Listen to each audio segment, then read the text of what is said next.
Protest हो रहा है तो सरकार बिल्कुल कान में रुई डाल के बैठी हुई है, इस तरफ ध्यान नहीं दे रहे। बेरोजगारी इतनी बढ़ गई है, महंगाई इतनी बढ़ गई है, आम लोगों के पास नौकरियां नहीं है, खाने पीने की चीज जो है आसमान पे उसका दाम पहुंच रहा है।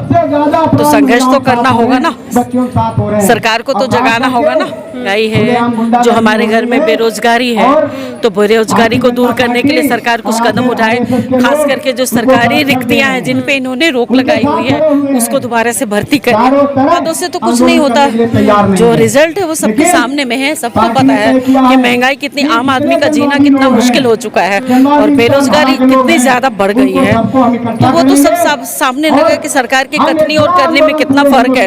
सरकार कहती कुछ है, करती कुछ। लेकिन विज्ञापन छापे हैं सरकार ने कि नौकरियां दी हैं। हाँ, नौकरियां दी है, लेकिन नौकरियां हैं कहाँ पे पता तो चले, किसको दी है नौकरी। नौकरी तो मिली नहीं, कोई क्षेत्र इन्होंने छोड़ा नहीं है, सबको धड़ल्ले से निजीकरण करते जा रहे हैं और मनमाने तरीके से जो ठेकेदारी प्रथा है उसमें आप ये देखिए, सेना में जो इन्होंने लागू किया था अभी 4 साल के लिए जो इन्होंने अभी, तो अभी आपके सामने में है। लेकिन उसके भी उन्होंने फायदे गिना दिए हैं, सेना भी कह रही है उनके सपोर्ट में सब लोग। ऐसा है, अगर वो फायदे तो वो सरकार है वो अपने पक्ष में बयान देगी ना, लेकिन आम पब्लिक को तो नुकसान हो रहा ना इससे। 4 साल के लिए आदमी तो समझ भी नहीं पाए 4 साल में क्या वो बहन की शादी करेगा, क्या वो कोई जो भी सेना में भर्ती होंगे, जिस तरह से इन्होंने 4 साल पेंशन योजना ने इन्होंने खत्म कर दिया, CGSH इन्होंने खत्म कर दिया। सेना में 4 साल में ही कोई अगर मान लीजिए शहीद हो जाए उसको तो पेंशन नहीं मिलेगी ना।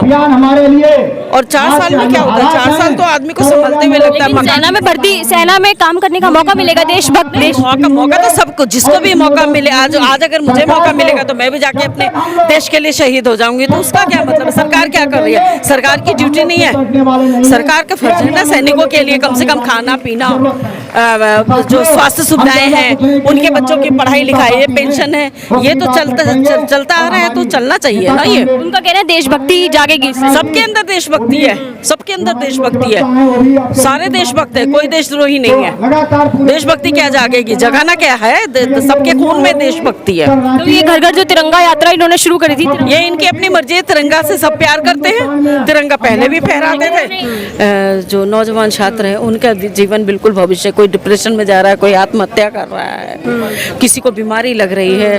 कोरोना जैसी बीमारी अभी आपके देश से गई नहीं है, अभी हमारे देश में है अभी कोरोना। और आपको मालूम है कोरोना के टाइम में क्या स्थिति हुई थी। तो बहुत सारी बातें, इस देश को आज़ाद कराना, तब ये देश गुलाम था उस वक्त, सबने शहादत दी थी, चाहे मुसलमान हो, चाहे हिंदू हो, चाहे सिख हो, चाहे ईसाई हो। तो ये देश सभी का है, किसी एक का नहीं है, सबका देश है और सब अपने देश से प्यार करते हैं। ये बार बार किसी को कहने की जरूरत ही नहीं है। मीडिया में भी आपने देखा होगा कि भी चल रहा था कि जब चीते आए थे तो कहते कि शेर चीते लाया, तो इस तरह की चीजें चल रही थी। चीते आए थे तो आपने देखा होगा कि ऐसा है, महंगाई बेरोजगारी के बारे में सोचे या चीतों के बारे में सोचे, सवाल ये पैदा होता है कि किस चीज के बारे में सोचे। पहले लोग जो सड़कों पे हैं उनके बारे में सोचें, जिनके पास रोजगार नहीं है, जिनके पास राशन नहीं है, जिनके पास राशन कार्ड नहीं है, तो पहले ये सोचे ना। शेर चीते को तो हम बाद में पाल लेंगे ना, पहले अपनी आम जनता, जो आपकी पब्लिक है, आपकी आम जनता है, उनको आप शिक्षा दीजिए मुफ्त में, उनकी स्वास्थ्य सुविधाएं में मुहैया कराइए, सबको राशन कार्ड दीजिए, सबको राशन कार्ड पे राशन भी दीजिए, बाद में सोचेंगे। सरकार तो कह रही है कि उन्होंने फ्री राशन दिया है। पता नहीं, आप लोग मीडिया वाले हो, आप लोग सर्वे करिए, आपको ज्यादा पता होगा कि कितने लोगों को राशन मिल रहा है, देश में कितनों को फायदा हुआ है। मोदी सरकार जो तमाम वादे करती रही कि रुपए की कीमत बढ़ जाएगी, डॉलर के दाम घट जाएंगे, अब इस सिचुएशन को कैसे देखते हैं? उन्होंने तो बहुत कुछ दावे किए थे, उन्होंने तो ये भी कहा था बेटी बचाओ बेटी पढ़ाओ, क्या बेटियां बच रही हैं? आए दिन रेप की घटनाएं घट रही हैं, आए दिन महिलाओं पे हिंसा हो रहा है, तो ये सब रुका है क्या? यूपी में भी आपने देखा होगा कि तमाम जो है रेप के केसेस आ रहे हैं सामने, लेकिन बीजेपी सरकार, योगी सरकार, इनके तो लीडर भी इन्वॉल्व रहते हैं और इनके तरफ से कोई बयानबाजी भी नहीं आती है। आपने उन्नाव केस देखा होगा, लेकिन बीजेपी फिर भी केस देखा होगा।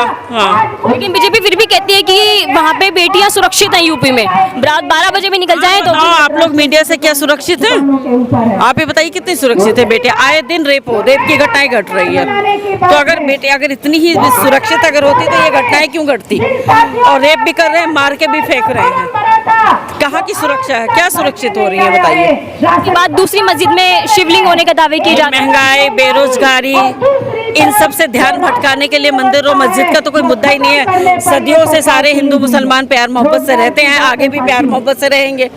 और गलत कोई भी करे तो ठीक है, उसके लिए कानून है देश में, है ना, तो कानून अपने कार्रवाई करेगी।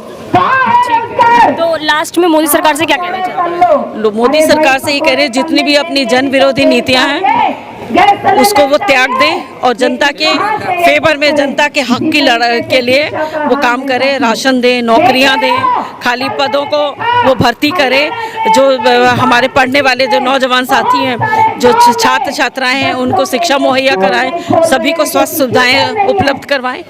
बस यही हम मांग कर रहे हैं सरकार से। निजीकरण जो ये धड़ल्ले से बंद कर रहे हैं उसको, उस पर रोक लगाएं, बंद लेकिन उस करें। पर भी सरकार कहती है कि हम अमेरिका बनाएंगे, टेको बनाएंगे, अमेरिका बनाएंगे भारत को। अमेरिका में तो बेरोजगारी भत्ता भी मिलता है, जो किसान अगर खेती नहीं करते 2 साल, उनको किसानों को भी भत्ता मिलता है, तो वो भी दे फिर। खबरों में बने रहने के लिए फोरम 4 को सब्सक्राइब करें और नोटिफिकेशन पाने के लिए बेल आइकन दबाएं।